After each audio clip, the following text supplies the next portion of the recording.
I am Daniel Platzman. They call me Platz, and I'm the drummer for Imagine Dragons.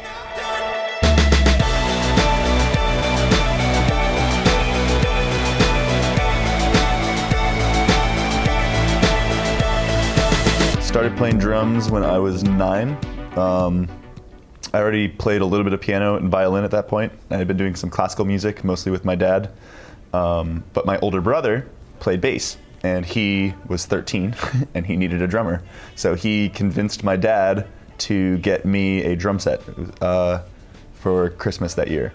And I think the first beat I learned was Machine Head by Bush, because I think that's what my brother needed a drummer for at that time. But I love drums. There's something actually, I think, percussive about violin, because like you have to do something with your right hand and your left hand at the same time to make the note, and like also the bow is basically like a giant drumstick. Like it's actually pretty percussive. So it felt natural going over to drum set, and I think that's probably the best instrument fit for me personally.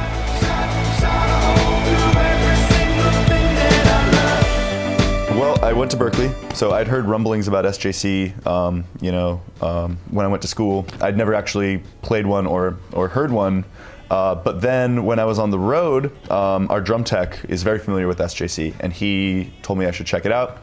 And as soon as I did a little research, I quickly realized this was a company I was going to be very interested in working with. And yeah, we were just on the same wavelength from the second we started talking about drums, so it's been a very natural fit. I'm a pretty strange drummer, so I have a lot of weird things I'm going for with my kit, and SJC is one of the only companies that can really legitimately keep up with the crazy things I'm thinking of and can make it sound good.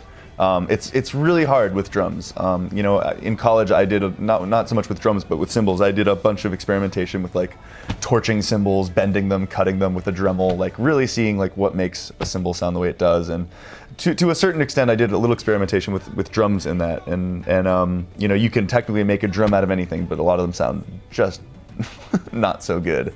Or I'll have a sound in my head of what the drum's supposed to sound like, and it's not close. But with SJC, I have really stretched my imagination of things I could come up with, and you guys just keep nailing it.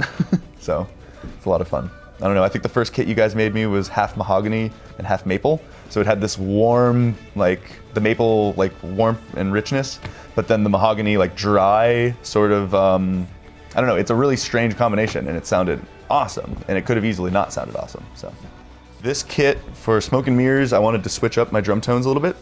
So I teamed up with the masterminds over at SJC, and we decided to go with, I believe, half birch and half maple.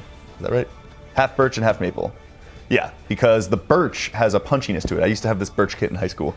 And everything just punches a little bit, but then the maple's got this warm richness to it. I don't know.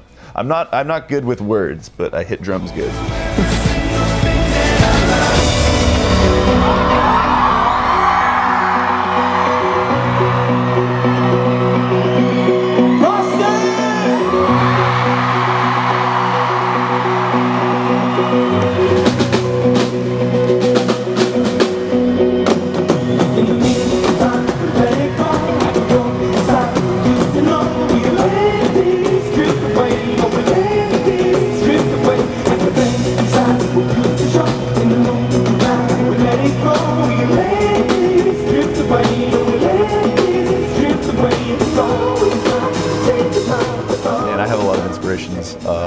But as far as on drum set, I don't know, I probably have like a Mount Rushmore of drummers, and because I like so many different styles, but like, Roy Haynes, for example, is one of my favorite jazz drummers ever, Elvin Jones also, but then also Bill Bruford is like one of the most important drummers for me. I discovered Bill Bruford's drumming on the Fragile album by Yes.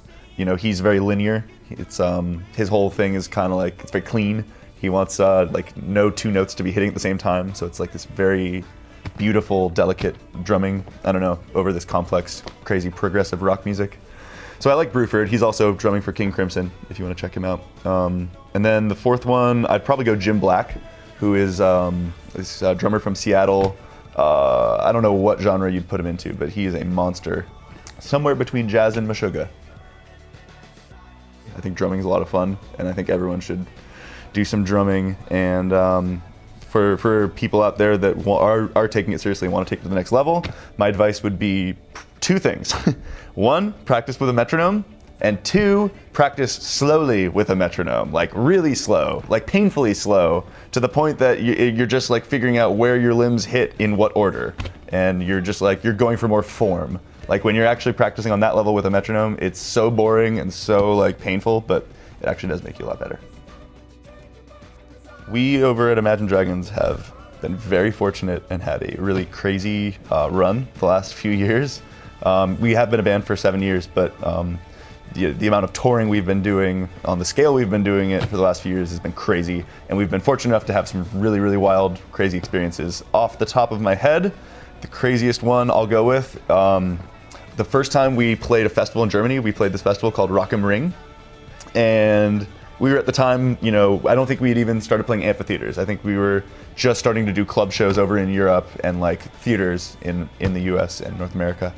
But we found ourselves at Rock am Ring in Germany playing for 90,000 people in the inside of a racetrack. And it was just like crazy German fans going as far back as I could see. And like being on that stage, playing in front of that crowd, like inspired all of us to this point of like we all imagined the music we wanted to be playing in that moment. And then we were like, I think that became Friction on the new album. It was like what we were imagining in our heads we wanted to play at Rock am Ring in front of that insane crowd. That was the biggest crowd we had ever played for at that time, and one of the wildest crowds ever, for sure. Rock am Ring. You can't fight the friction, so